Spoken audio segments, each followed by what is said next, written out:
Coming at you full-fledged, it's your boy Ray's Man Rich with another video for y'all, man.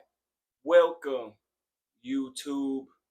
The 2025 Eastern Conference Finals is set after clinching the series in 6 games this past Friday night against the defending champion Boston Celtics. The New York Knicks are advancing to the Eastern Conference Finals for the first time in 25 years, where they will be facing the Indiana Pacers. Now, the decision to trade Dante DiVincenzo, Julius Randle, and I'm sure a pick this past offseason was a risk that, in fact, paid off on both ends. Both teams involved in the trade could possibly meet in the postseason's final round. But before that, let's explain how we got there. In the regular season, the Knicks finished third in the conference, going 51-31. In the first round, they went in 6 games against the 6-seeded Detroit Pistons. Won 44 games, I believe. We already know 30-plus game improvement. Coach of the Year candidate. Most improved player, I believe. He didn't win most improved player. Most improved player candidate, but great team. Competitive, no question. But New York is by far the more experienced team, so they escaped in 6. With 10 less games won in the regular season, many thought that everything was awesome in Boston, especially considering New York were swept in the regular season series. This is where I have to credit. I gotta give them credit. The entire Knick nation, whatever you want to call them, on standing on their convictions, because nobody outside of them thought they were going to secure home court advantage by winning both road games. Awesome team defense throughout the entire series. And for an extremely shorter time, but not less impressive, was the clutchness on offense, leading to claiming those 2 games and only having the lead during the span of coming back. By game 4, we knew where the series was going. Despite a 42-point effort from superstar forward Jason Tatum, followed by a devastating Achilles rupture in the fourth quarter, the Knicks remained in reach. Eventually, they claimed the game 121-113, going up 3-1. The Celtics made it interesting for a bit in game 6, but it was all she wrote after that. Game 7 was what it was, blowout. As far as the Indiana Pacers now, they made a 3-game improvement from the previous season, finishing right behind New York at 4th seed with a 50-32 record. All-star appearances for both of the teams, the star players. Tyrese Halliburton and Pascal Siakam. And in the playoffs, this ball club definitely learned from last year. Similarly, though, the Pacers would push out the Milwaukee Bucks in the first round. This time, it was 5 games, and Chris Middleton was officially gone. Unfortunately, again, guard Damian Lillard went down in Game 4 with a torn left Achilles. Well wishes to him. Ultimately, though, the pace was simply too dynamic from Indiana. They're also capable of mucking it up on defense. Now, this was really seen in the series with the top seeded 64-win Cleveland Cavaliers. Yes, Cleveland lost DeAndre Hunter and Evan Mobley in Game 3, in addition to not having Darius Garland until Game 4 for you Cavs fans. However, Donovan Mitchell and Ty Jerome shot 50 of the 90 team baskets in Game 1. That's self-explanatory. In Game 2, we know the late game Cavalanche committed by Cleveland, allowing an offensive rebound by point guard Tyrese Halliburton and him hitting the isolation game-winning 3. So they had opportunities to take control until Garland could play, but they didn't.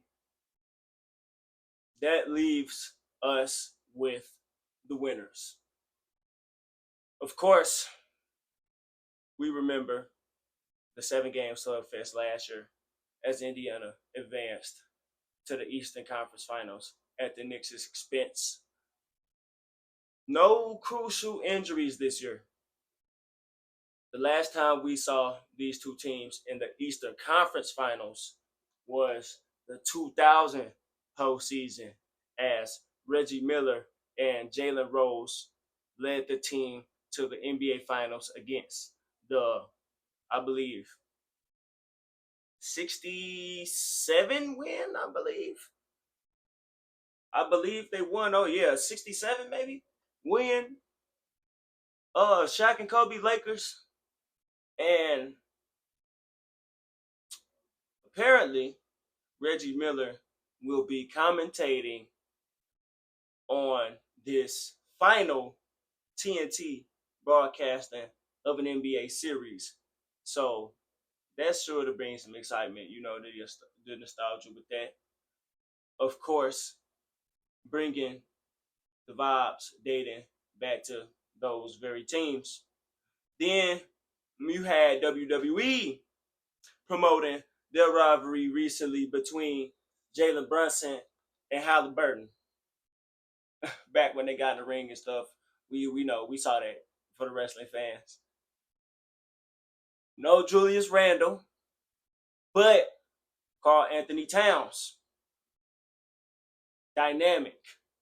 We already seen now he didn't have the best series against the Celtics or the Pacers, but we'll see what he can do. The Pacers, of course, have Miles Turner on the other end, but that's about it.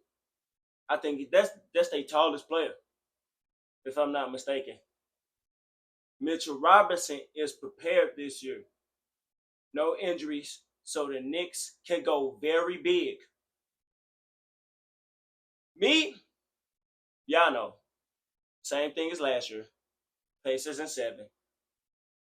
I don't think Indiana will be as stubborn as Boston was offensively.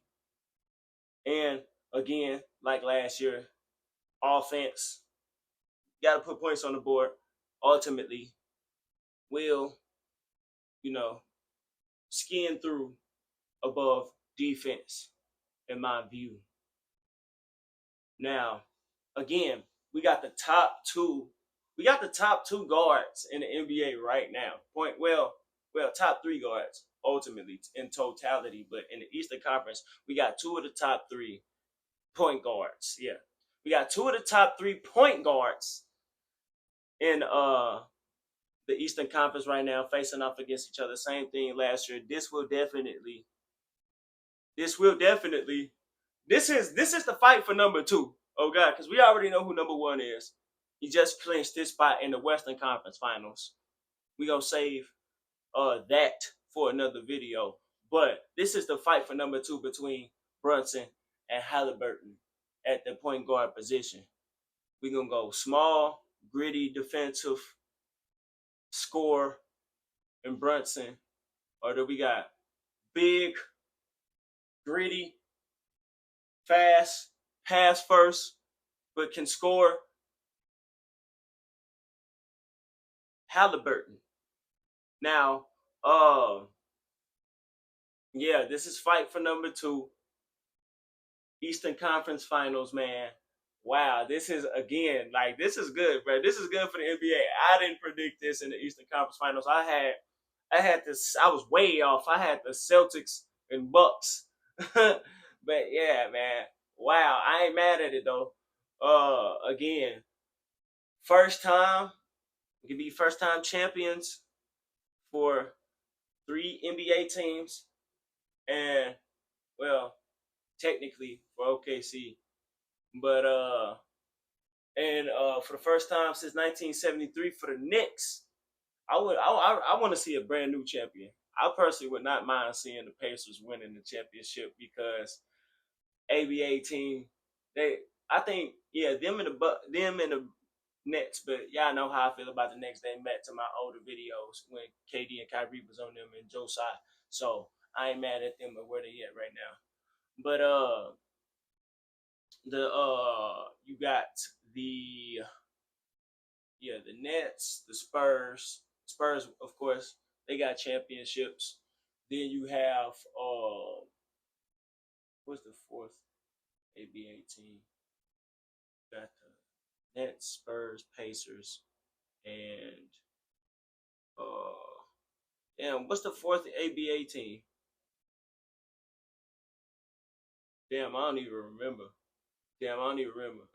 But let me know what the fourth ABA team is, and do they got a championship? But I wouldn't mind seeing the Pacers win the NBA championship at all because I think they got like four. But the Pacers, look up the Pacers history, man.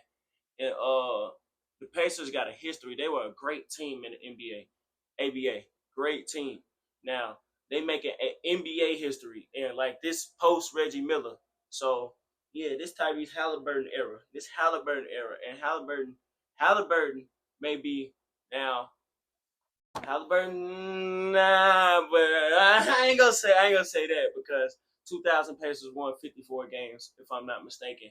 Then he again, if it wasn't for the Matters for the Palace, they would have beat the '04 Lakers for sure, and Reggie Miller would have retired a champion more likely than not.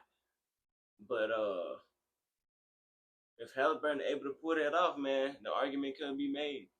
A couple years, Rick Carlisle, veteran coach. What can you say? Let me know. That's what you can do in the comments below. Beginning, middle, and end of the video. Like this, share, subscribe if you're new, and hit that notification bell so you can be notified every time I drop. And I am out.